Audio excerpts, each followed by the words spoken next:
All right, so I finally picked up my SawStop. You guys know I've been talking about this in a lot of my videos before. I'm super excited about this. This is every woodworker's dream tool. I've been dreaming of getting one of these for years. Finally got some money together and was able to go pick this up. So I couldn't be more excited to unbox this and get it set up. But first I wanted to bring it inside and start setting it up, but it's too heavy in the back of the truck. So I think what we're gonna do here is try to cut up some of this and take it in piece by piece, because I can't pick it up by myself. I got a buddy with me and we weren't able to lift it up together either. So get everything inside the shop. I'll show you all the accessories I got with it too. But I got the full 52-inch fence, the professional cabinet style saw. I just went with the standard T-Glide. I know they have the advanced one, but I don't think I really needed the features of that one. Covered in caulk.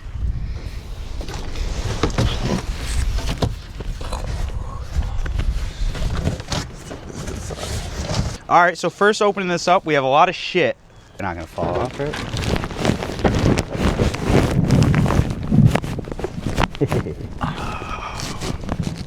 All right, after a few blood, sweats, and tears, we got everything in here. I couldn't be more happy about this. I've been dreaming of this day for a long time.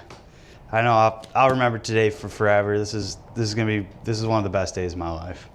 Let's get this thing unwrapped, eh? First glance out of the box, this is gonna look a little scary. You're gonna think, oh, this is rusted, it's rusted. Like, oh my gosh, I'm gonna have to clean it. No, you're not. You're not gonna have to, and I'll show you why.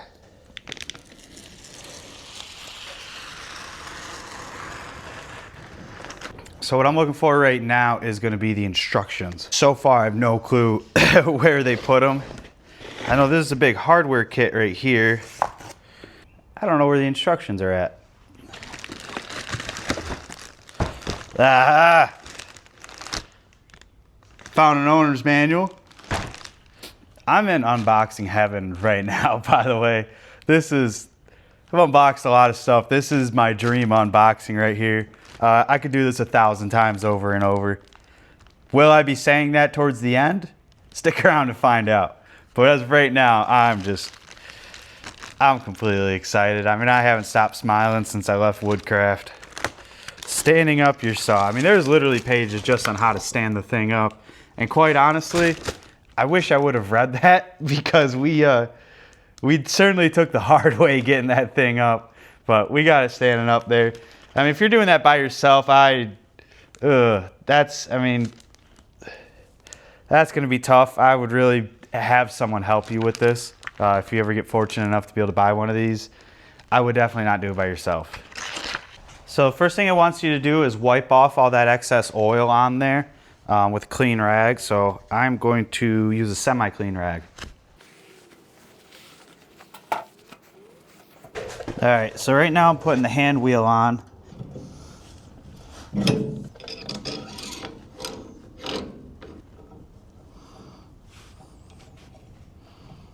Now it's time to unbox these side tables and get those mounted up. Ooh, it's got a pretty nice gouge in it. Little update here. It did have a gouge in it. I'll show you guys that here in just a sec. So I had to call SawStop customer service, which I've heard a lot of good things about, and that was kind of one of the big reasons why I wanted to go with SawStop. And turns out customer service is absolutely fantastic. I called them and I said, hey, this happened. There was no damage on the exterior box, only the interior. But yeah, I called them, told them I opened it up and one of these side tables had a gouge in it. They said, no problem, which side is it? Yada, yada, took my number, information, all that. And they are mailing me a new one. So super awesome to work with. That was absolutely incredible. I mean, next to no questions asked. And for now, that's not going to affect any usage. It's just looks wise. Obviously, the money you pay for this, I want it to look brand new and nice. So super awesome of them. But I got the two wings on, and so I didn't really film that. That thing sucks by yourself. It's possible by yourself. I did this first one by myself, but then I asked one of my buddies to come over and help me put that second one on. It's tough. These things are not light at all, so holding them up and screwing them in, not the easiest thing, but it is possible. So I got my two wings on. I think the next thing here is going to be hooking up this switch. And then after that, we got to start doing our accessories. I got everything put together. Obviously, I still haven't done my fence and all that stuff. I want to start it up and see it run. Give it its first inaugural run. Hopefully this goes well. Hopefully it doesn't shoot down and hit the brake, but we'll find out here in just a sec.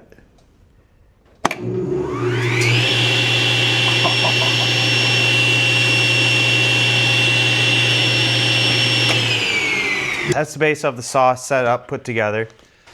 So what I'm gonna do next is open up the fence, the 52-inch fence, and then we'll put the rail on after, and we'll finish up with the T-Glide. I went 52. The way I saw it was, if I'm gonna put all this money into it, I might as well go with the 52 rather than not get it and then cry about it later because I need it. So just a few more dollars, but it's worth it in the end to have that extra 52. So we get our next hardware pack. So one thing I'm not like super stoked about, and I knew this going into it, and it's fine. The 52 inches, I was thinking it would be like steel or aluminum at the very least. Kind of figured it wouldn't be cast iron, but it's just, it's MDF. Like it's just MDF with some, I don't know, poplar or pine or whatever supports underneath, which is fine. But for the price, you know, why not go with a steel or aluminum fan or aluminum table? It's fine. It's all right. I'll get over it. Oh yeah, the table itself. I guess I failed to mention this part, but now I'm looking for the instructions manual for the rest of the setup, the table and the fence. So it wasn't in this box. It's not in the giant rail box, which means there's only one box left. I was hoping to do this in stages, and I can unbox each of them together, but I guess we'll do it this way. We'll open up the last box so we can assemble the things in the second box.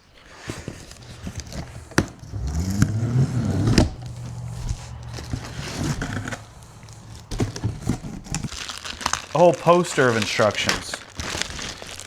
Literally a poster. So, oh geez, this thing, wow, it's huge. This is massive. So it says to drop this down and screw this one in here.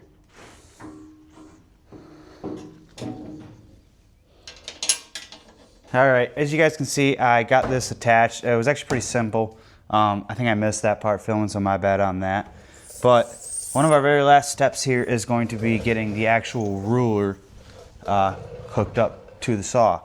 So let's go ahead and put that thing on now. Oh, now you come fucking help, huh? It's coming together. Did you bring me a beer?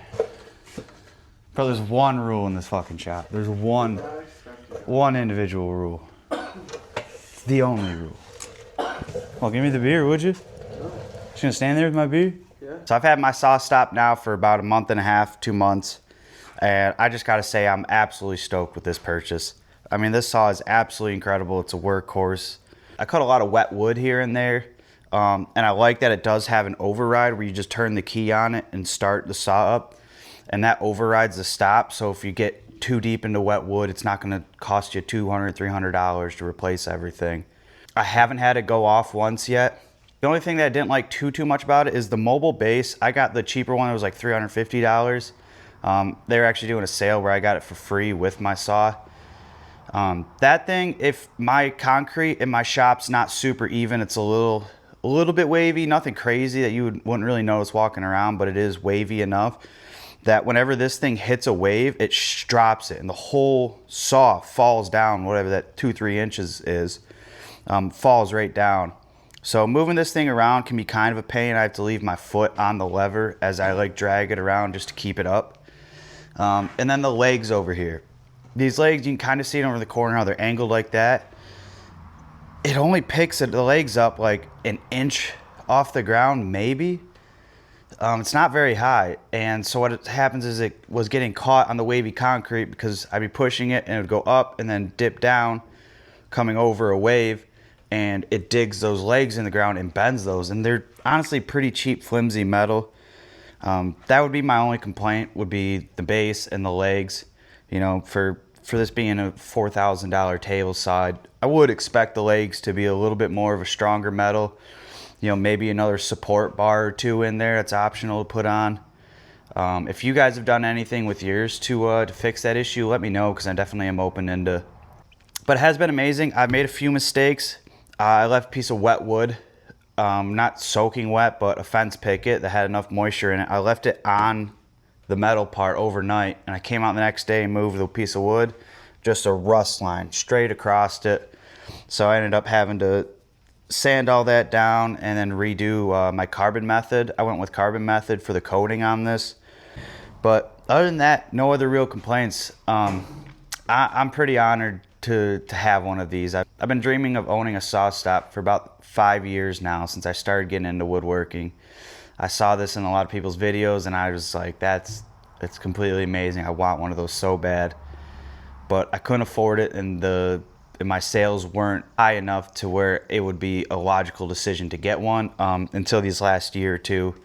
I almost did it last year, but I went ahead and pulled the trigger this year to get it, and I couldn't be more thrilled about it. I absolutely love this saw.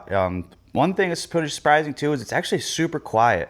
Mine is the 1.75 horsepower, and surprisingly it's like super quiet. You can have it running and almost be talking to somebody next to you. It's been awesome. Just an absolute dream to own one of these, and I spent a lot of late nights just sitting over having a beer looking at it, because I was just so excited to have this. So thank you guys for sticking around watching this video. It's been a dream video of mine to make, so happy to be here, and I hope you guys enjoy your summer.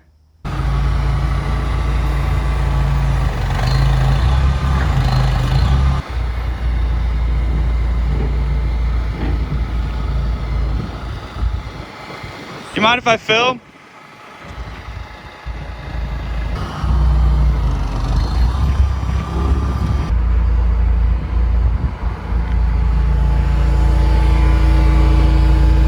Beautiful.